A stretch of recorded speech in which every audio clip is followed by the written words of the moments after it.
shoots and kills a customer.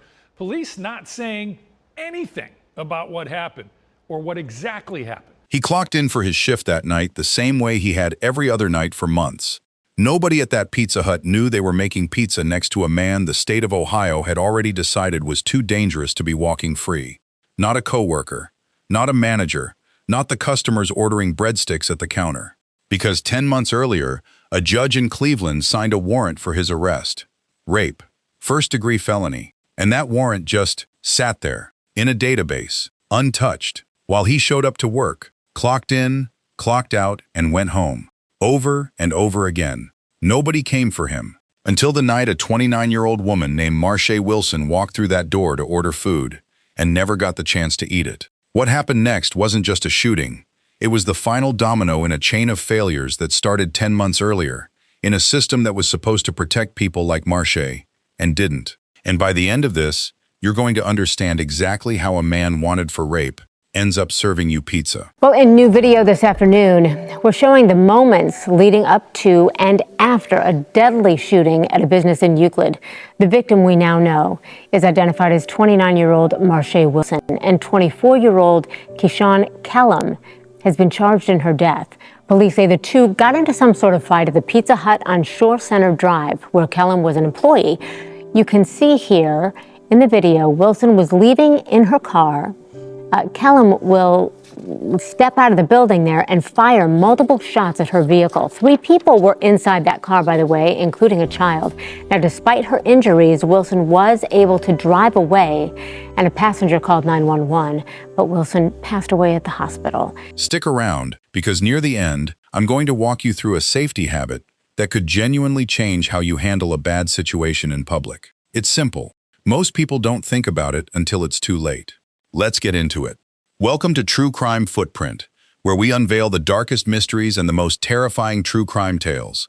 Kindly hit that like button, subscribe to this channel, and turn on the notification bell so you never miss any of our new stories. Your support keeps these stories alive. Marshay L. Wilson was 29. Cuyahoga County, Ohio was home. Cleveland, Euclid, that whole stretch of Northeast Ohio, that was her world. Her family had roots there going back over a decade. Here's the thing about Marshay that everyone who talks about her says first. She was protective.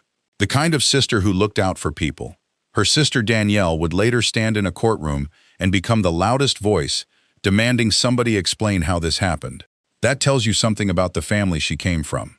Now, on the other side of this story, you've got Keishaun Kellom, 24 years old, working the counter at a Pizza Hut on Shore Center Drive in Euclid. Regular job, regular paycheck. Tax forms, the whole thing. Except in August of 2025, 10 months before any of this, a warrant went out for his arrest in Cleveland Municipal Court. First-degree felony rape. The allegation involved digital penetration of a victim on her 21st birthday, while prosecutors say she was substantially impaired. That warrant existed. It was real. It was sitting in a database somewhere. And here's where it gets uncomfortable. Cleveland police never executed it. Kellom lived in Euclid, right next door, a completely different municipality, and under Ohio's patchwork of local police jurisdictions, that was basically enough distance to disappear inside the system. He passed a background check to get that job, by the way, because most employer screenings check for convictions, not warrants, not accusations still working their way through the courts. A man facing a rape charge can look completely clean on paper if nobody's arrested him yet. If you're watching this and you've ever assumed a background check means someone's actually safe, you're not alone. But here's where it gets really interesting, because this loophole is about to collide with a random Tuesday night at a pizza restaurant. Quick thing before we go further. If stories like this matter to you, if you want to actually understand how these systems fail people, subscribing helps this channel keep digging into cases most outlets won't touch. That's it. No pressure. Let's keep going. Tuesday night, June 23, 2026. Around 10:45 p.m., Marshay walks into that Pizza Hut as a customer. Nothing dramatic about that. People order pizza at 10:45 at night all the time. Then a verbal argument starts between her and Kellom. We don't know the exact trigger. Could have been something small. Could have been something that felt small to him and huge to her, or the other way around. What we do know is that it escalated fast. Marshay did what a lot of people would tell you to do in that moment. She left. She walked out, got back in her car, where 2 other passengers were waiting. That should have been the end of it. It wasn't. Kellom followed her outside, and as her vehicle started pulling away, as she was actively retreating, actively trying to remove herself from the situation, he pulled out a semi-automatic handgun and opened fire on the moving car. Multiple rounds, into a car that was driving away from him. One bullet came through the rear window and struck Marshay in the head. Think about that for 1 second. She left. She got in the car. She was leaving, and that still wasn't enough distance to be safe. The front seat passenger somehow, under all of that, grabbed the wheel and got the car moving. Got it away from that parking lot before more shots could land. They drove almost half a mile, blood everywhere probably, panic everywhere certainly, before stopping near East 219th in St. Clair. Somebody in that car called 911. Dispatchers used the cell signal to pinpoint them. This next part might sound obvious, but almost no one actually processes it in the moment. Every second between that phone call and the ambulance arriving was a second Marshay's family didn't get to spend with her. Euclid officers reached the car, started life-saving measures on scene, and rushed her to Euclid Hospital. She was pronounced dead shortly after arrival. Back at the Pizza Hut, officers were already talking to employees. It didn't take long to identify Kellom. They arrested him without incident, recovered the gun. By around 11:30 p.m., less than an hour after Marshay walked in to order food, the man who killed her was in handcuffs. But here's the part that's going to make you angry. What happened during his booking is where this story really opens up. He deserved to rot in here with nobody, no contact with no family. Strong words this morning from the victim's family against Keishaun Kellom. The Euclid Pizza Hut employee is charged with murder and assault for a fatal shooting last month.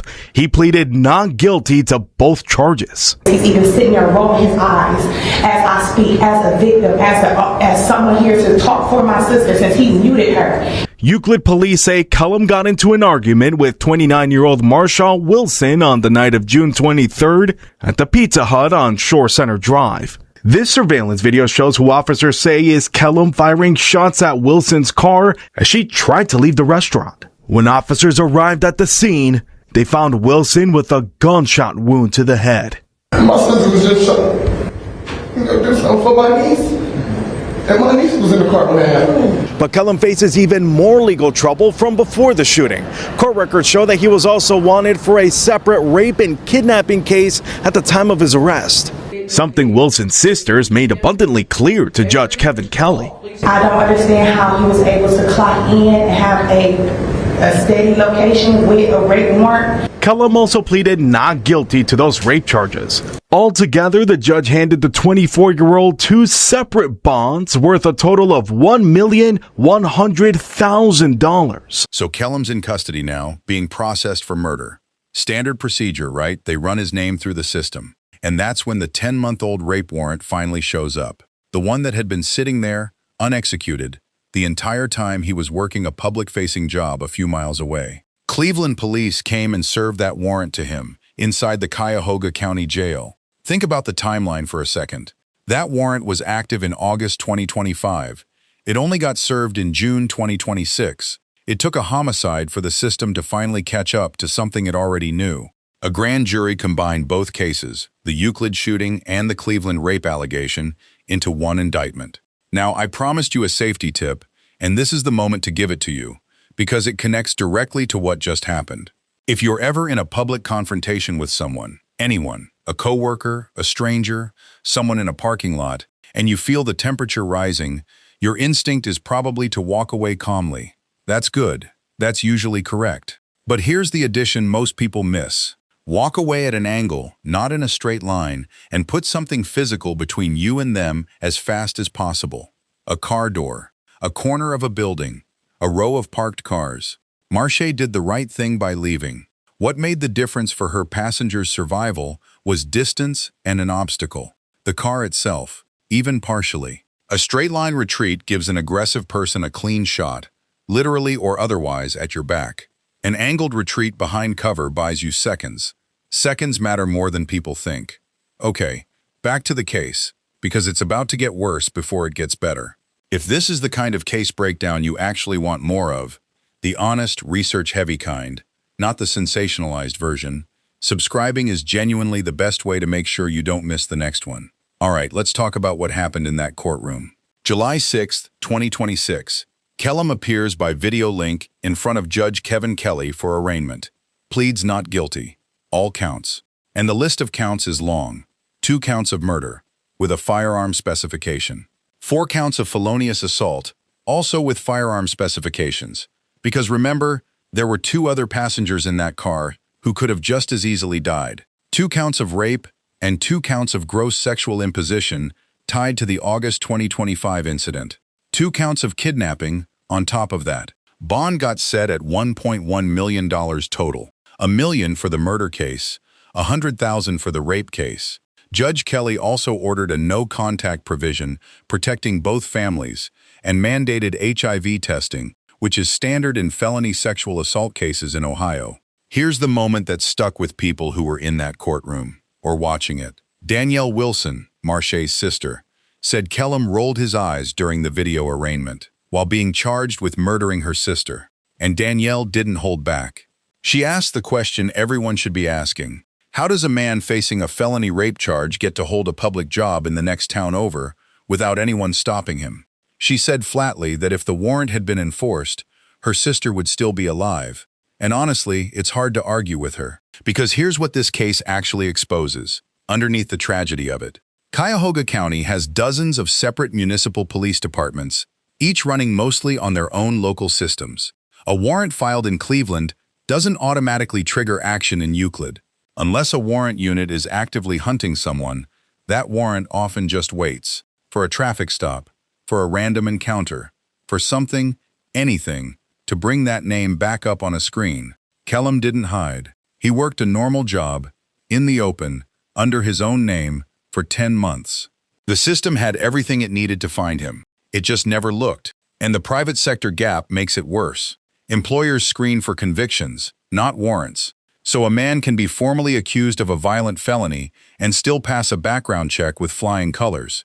Because on paper, he hasn't been convicted of anything yet. He's just been accused and left free. Marshay Wilson walked into a Pizza Hut to get food. She had no way of knowing any of this.